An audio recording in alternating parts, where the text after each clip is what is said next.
Tech ലോകത്ത് വാർത്തകൾ. ഇനി മുതൽ UPI റിക്വസ്റ്റിലൂടെ പണം സ്വീകരിക്കുന്ന രീതി നിർത്തുന്നു. നവംബർ 1 മുതൽ ഈ സേവനം അവസാനിപ്പിക്കാനാണ് നാഷണൽ പേയ്മെന്റ് കോർപ്പറേഷൻ തീരുമാനിച്ചിരിക്കുന്നത്. ഒരു UPI ഉപഭോക്താവിന് മറ്റൊരു അക്കൗണ്ട് ഉടമയിൽ നിന്ന് പണം അഭ്യർത്ഥിക്കാൻ കഴിയുന്ന സവിശേഷത national payment corporation of India നിർത്തലാക്കുന്നു. ഒക്ടോബർ 1 മുതൽ എല്ലാ പിയർ ടു പിയർ ധന അഭ്യർത്ഥനകളും നിർത്തലാക്കാൻ ബാങ്കുകളോടും പേയ്മെന്റ് ആപ്പുകളോടും NPCI നിർദ്ദേശിച്ചു. സാമ്പത്തിക തട്ടിപ്പ് തടയുക എന്ന ലക്ഷ്യത്തോടെയാണ് നടപടി. ഒരു ഉപഭോക്താവിന് മറ്റൊരു UPI അക്കൗണ്ട് ഉടമയിൽ നിന്ന് പണം അഭ്യർത്ഥിക്കാൻ കഴിയുന്ന സവിശേഷതയാണ് കളക്ട് റിക്വസ്റ്റ് അല്ലെങ്കിൽ പുൾ ട്രാൻസാക്ഷൻ. ഉപഭോക്താക്കളെ വഞ്ചിച്ച് അവർ ഒരിക്കലും നടത്താൻ ഉദ്ദേശിക്കാത്ത പേയ്മെന്റുകൾ അംഗീകരിപ്പിക്കുന്നതിന് ഈ സവിശേഷത പലപ്പോഴും തട്ടിപ്പുകാർ ഉപയോഗപ്പെടുത്തുന്നതായി കണ്ടുവരുന്നുണ്ട്. പുഷ്, പുൾ എന്നിങ്ങനെ 2 തരം ഇടപാടുകളെയാണ് UPI നിലവിൽ പിന്തുണയ്ക്കുന്നത്. പുഷ് ഇടപാടിൽ പണം നൽകുന്നയാൾ ഒരു QR കോഡ് സ്കാൻ ചെയ്തോ സ്വീകർത്താവിന്റെ UPI ID നൽകിയോ പേയ്മെന്റ് പ്രക്രിയ പൂർത്തിയാക്കുന്നു. പണം സ്വീകരിക്കുന്നയാൾ പ്രക്രിയ ആരംഭിക്കുകയും പണമടയ്ക്കുന്നയാൾ അവരുടെ UPI പിൻ നൽകി അത് അംഗീകരിക്കുകയും ചെയ്യുന്നതിനെയാണ് പുൾ ഇടപാടെന്ന് പറയുന്നത്. ഒരു ഇടപാടിന് 2000 രൂപയായി P2P കളക്ട് ഫീച്ചർ നിലവിൽ പരിമിതപ്പെടുത്തിയിട്ടുണ്ട്.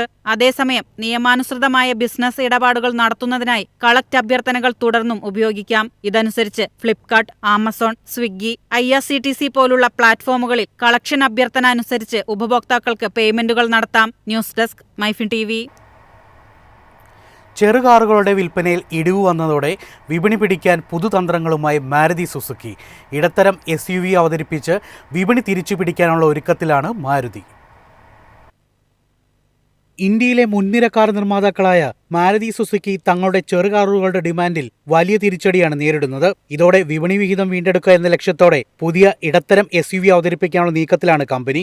ആഭ്യന്തര വിപണിയിൽ 50% കൈവശപ്പെടുത്തുക എന്ന മാരുതിയുടെ ലക്ഷ്യത്തിന് തടസ്സം സൃഷ്ടിക്കുന്നതാണ് ചെറുകാറുകളുടെ വിൽപ്പനയിലുള്ള കുറവ്. മാരുതി സുസുക്കി ഇന്ത്യ സെപ്റ്റംബർ 3 പുതിയ ഇടത്തരം SUV അവതരിപ്പിക്കുമെന്ന് ബ്ലൂംബെർഗ് റിപ്പോർട്ട് ചെയ്യുന്നു. ഹരിയാനയിലെ ഗാർഗോഡയിലെ കമ്പനിയുടെ പ്ലാന്റിൽ നിന്നും ആദ്യമായി പുറത്തിറങ്ങുന്നതായിരിക്കും പുതിയ മോഡൽ. പൂർണ്ണതോതിൽ പ്രവർത്തനം ആരംഭിക്കാനായാൽ പ്രതിമാസം 10,000 യൂണിറ്റ് ഉൽപ്പാദനമാണ് കമ്പനി ലക്ഷ്യമിടുന്നത്. ഗ്രാൻഡ് വിറ്റാരയിൽ നിന്നും വ്യത്യസ്തമായി പുതിയ SUV മാരുതി സുസുക്കിയുടെ അരീന നെറ്റ്വർക്ക് വഴിയാണ് റീറ്റെയിൽ ഷോറൂമുകളിൽ എത്തുക. കൂടുതൽ താങ്ങാനാവുന്ന മാരുതിയുടെ ബജറ്റ് വാഹനങ്ങൾ അരീന നെറ്റ്വർക്ക് വഴിയാണ് വിൽപ്പനയ്ക്ക് എത്തിക്കുന്നത്. കഴിഞ്ഞ മാസങ്ങളിൽ ഗ്രാൻഡ് വിറ്റാര വിൽപ്പനയിൽ വളർച്ച കൈവരിച്ചിട്ടുണ്ടെങ്കിലും പുതിയ SUV കൂടുതൽ ബഹുജന പിന്തുണ നേടുമെന്നാണ് കമ്പനി കരുതുന്നത്. SUV വിഭാഗത്തിൽ മത്സരം മുറുകുന്നതിനിടയിലാണ് പുതിയ മോഡലുമായി മാരുതി എത്തുന്നത്. ആഗോളതലത്തിൽ സുസുക്കിയിൽ നിന്നുള്ള ഈ വിഭാഗത്തിലെ 2ാമത്തെ മോഡലായിരിക്കും ഇത്. Mahindra and Mahindra, Hyundai motor India, Tata Motors തുടങ്ങിയ കമ്പനികളിൽ നിന്നും കടുത്ത മത്സരമായിരിക്കും മാരുതി നേരിടേണ്ടി വരിക. News desk, MyFin TV. ഇനി ഇഷ്ടപ്പെട്ട വാർത്തകൾക്കായി വ്യത്യസ്ത സൈറ്റുകൾ പ്രത്യേകം സന്ദർശിക്കേണ്ട. പ്രിഫേർഡ് സോഴ്സസ് ഇന്ത്യയിൽ അവതരിപ്പിച്ച് ഗൂഗിൾ സെർച്ച്. ഇതിലൂടെ ഉപഭോക്താക്കൾക്ക് ഇഷ്ടമുള്ള മാധ്യമങ്ങൾ തിരഞ്ഞെടുക്കാൻ സാധിക്കും. താൽപ്പര്യമുള്ള വാർത്തകൾ വേഗത്തിൽ അറിയുന്നതിനായി പുതിയ സവിശേഷത അവതരിപ്പിച്ച് ഗൂഗിൾ. തിരഞ്ഞെടുക്കുന്ന മാധ്യമങ്ങളിൽ നിന്നുള്ള ലേഖനങ്ങൾക്ക് മുൻഗണന നൽകുന്നതിന് ടോപ്പ് സ്റ്റോറീസ് വിഭാഗം ഇഷ്ടാനുസൃതമാക്കാൻ ഉപയോക്താക്കളെ അനുവദിക്കുന്നതാണ് പുതിയ ഫീച്ചർ. ദേശീയ ദിനപത്രങ്ങൾ, പ്രാദേശിക പ്രസിദ്ധീകരണങ്ങൾ, ബ്ലോഗുകൾ തുടങ്ങി ഉപയോക്താക്കൾ പിന്തുടരുന്നതോ സബ്സ്ക്രൈബ് ചെയ്യുന്നതോ ആയ സൈറ്റുകളിൽ നിന്നുള്ള ഉള്ളടക്കങ്ങൾ കൂടുതലായി ഇതിലൂടെ ലഭിക്കുന്നതാണ്. ഈ ഫീച്ചർ പ്രവർത്തനക്ഷമമാക്കിയാൽ ഗൂഗിൾ തിരയൽ പേജിലെ നിങ്ങളുടെ ഉറവിടങ്ങൾ എന്ന വിഭാഗത്തിലും ടോപ്പ് സ്റ്റോറീസിലും ഉപയോക്താക്കൾ തിരഞ്ഞെടുത്ത മാധ്യമങ്ങളിൽ നിന്നുള്ള ഉള്ളടക്കങ്ങൾ ദൃശ്യമാകും. ഉപയോക്താക്കൾക്ക് അവർക്ക് ഇഷ്ടമുള്ളത്ര മാധ്യമങ്ങൾ തിരഞ്ഞെടുക്കാനും എപ്പോൾ വേണമെങ്കിലും ലിസ്റ്റ് അപ്ഡേറ്റ് ചെയ്യാനും സാധിക്കും. ഈ സവിശേഷത മാധ്യമ സ്ഥാപനങ്ങൾക്കും പ്രസാധകർക്കും കൂടി പ്രയോജനകരമാണ്. വിവരങ്ങൾ അറിയുന്നതിനായി ഓരോ സൈറ്റും പ്രത്യേകം സന്ദർശിക്കേണ്ട ആവശ്യമില്ല എന്നതാണ് ഇതിന്റെ പ്രധാന നേട്ടങ്ങളിലൊന്ന്. News desk, MyFin TV. Budget friendly smart ഫോണുമായി ചൈനീസ് കമ്പനിയായ ടെക്നോസ്പാർക്ക്. 9,999 രൂപയാണ് ടെക്നോസ്പാർക്ക് Go 5Gക്ക്. ബജറ്റ് സ്മാർട്ട് ഫോൺ വിഭാഗത്തിൽ ടെക്നോസ്പാർക്ക് Go 5G ഇന്ത്യൻ വിപണിയിലെത്തിക്കുന്നു. 4 GB RAM, 128 GB storage, 50 MB dual rear camera, 18 watt charging പിന്തുണയുള്ള നിരവധി ഫീച്ചറുകളുമായാണ് ഫോൺ വിപണിയിലെത്തുന്നത്.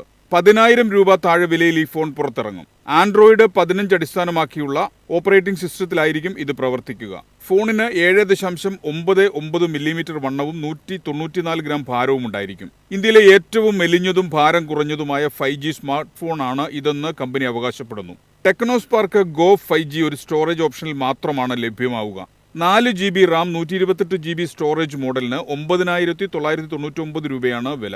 ടെക്നോയുടെ ഔദ്യോഗിക വെബ്സൈറ്റ് വഴിയോ അല്ലെങ്കിൽ ഫ്ലിപ്കാർട്ട് വഴിയോ ഇന്ത്യയിൽ ഉടനീളമുള്ള റീറ്റെയിൽ ഔട്ട്ലെറ്റുകൾ വഴിയോ ഫോൺ വാങ്ങാം. 2025 ഓഗസ്റ്റ് 21 മുതലായിരിക്കും വിൽപ്പന ആരംഭിക്കുക. News desk MyFin TV.